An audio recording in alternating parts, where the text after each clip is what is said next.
আপনারা দেখছেন পজিটিভ বার্তা platform. Think positive, be positive. নমস্কার, পজিটিভ বার্তার বিকাশ টকশে আপনাদেরকে আবারও অনেক অনেক স্বাগত। আমরা চলে এসেছি আবারও একটি নতুন অনুষ্ঠান নিয়ে। আজকে পজিটিভ বার্তায় রয়েছি আমি মিতা এবং আমার সঙ্গে রয়েছে সঙ্গীতাঞ্জলির তবলা বাদক শিল্পীরা। তো আজকে তবলা বাদকে বলবো যে নিয়ে কিছু কথা, যে তবলার প্রতিটি বোল বা আওয়াজ মধ্যে থাকে এক আলাদা জাদু। হিন্দুস্তানি শাস্ত্রীয় সঙ্গীত, ভজন, কীর্তন থেকে শুরু করে আধুনিক সঙ্গীতেও তবলাকে সমানভাবে ব্যবহার করা হয়। তবলা একাই একটি পূর্ণাঙ্গ বাদ্যযন্ত্র যা শ্রোতাদের মন জয় করতে পারে।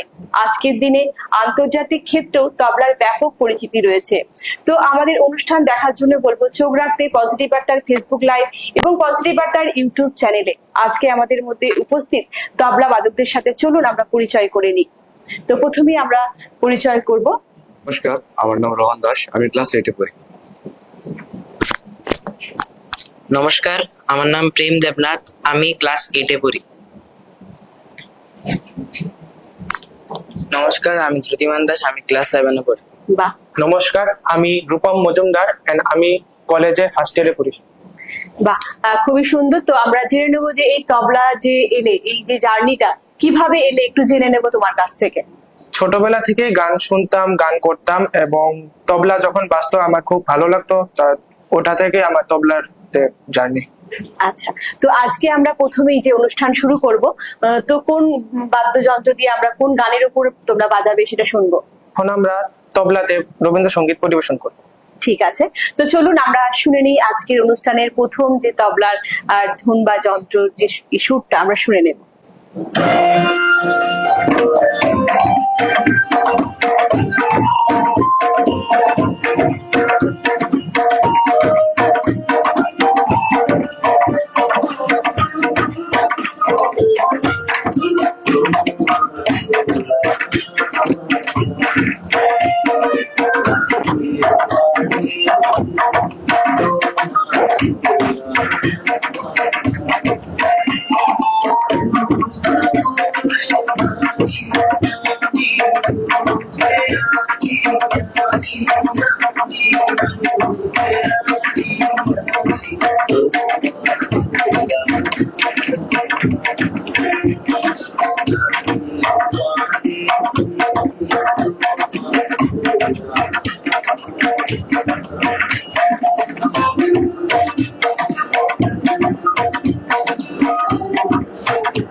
Thank you.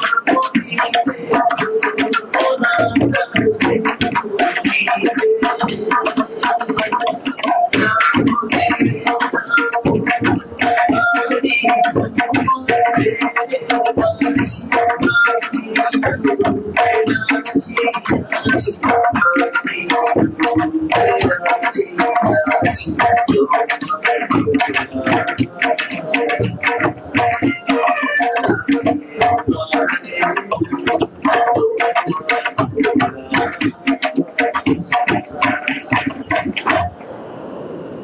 আমরা একটি অপূর্ব বোল শুনলাম তবলার সঙ্গীতাঞ্জলির বাদক শিল্পীদের কাছ থেকে। এরপরে আমরা জেনে নেব যে তবলা যে ডান দিকের যন্ত্রটা সেটা কি নাম বলে এবং বাঁ দিকেরটা কি নাম বলে, একটু আমি শুনে নেব তোমার কাছ থেকে। ডান দিকেরটা বলে ডায়া আর বাঁ দিকেরটা বলে বায়া। আচ্ছা, তো চলুন এরপরে আমরা আবারও একটি তবলার বোল শুনে নিই পরবর্তীতে।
বাহ, খুবই সুন্দর অপূর্ব একটি আমরা আবারও বল শুনতে পেলাম সঙ্গীতাঞ্জলি স্কুলের শিল্পীদের কাছ থেকে। তো চলুন আমরা আবারও একটি ছোট্ট প্রশ্ন করে নেব যে তবলার গায়ে যে কালো দাগ থাকে সেটিকে কি বলা হয়? গাব বলা। গাব বলা হয়। তো এরপরে আমরা আবারও জেনে নেব যে তবলা বাজানোর আগে সাধারণত কি করা হয়? তবলা বাজানোর আগে আমাদের যে গানটা তার সাথে তবলার স্কেলটা মেলাতে হয়, তারপর বাজাতে হয়। আচ্ছা, তো আমরা আবারও আসবো যে প্রশ্নে যে তবলার সাথে আর কোন কোন বাদ্যযন্ত্র বাজানো হয়? তবলার সাথে সাধারণত হারমোনিয়াম এবং বীণা ইত্যাদি আরো বাজানো হয়। হ্যাঁ, তো এরপরে আমরা আবারও কোন বলটা শুনে নেব। আজকে আমরা অনুষ্ঠানের একেবারে শেষ পর্যায়ে চলে এসেছি, তো আমরা জেনে নেব এখন আমরা কোনটা শুনবো, কোন বলটা শুনবো তবলায়। সামনে যেহেতু শারদীয় দুর্গাপূজা, তার জন্য আমরা দুর্গাপুজোর ব্যাপারে একটা গান করবো। আচ্ছা, তবলা বাজাও। ঠিক আছে, চলুন আমরা আজকের পরিবেশনা, শেষ পরিবেশনা আমরা শুনে নিই।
অপূর্ব, সত্যি অসাধারণ সঙ্গীতাঞ্জলির বাদক শিল্পীদের কাছ থেকে আমরা আবারও শুনে নিলাম অপূর্ব একটি বোল।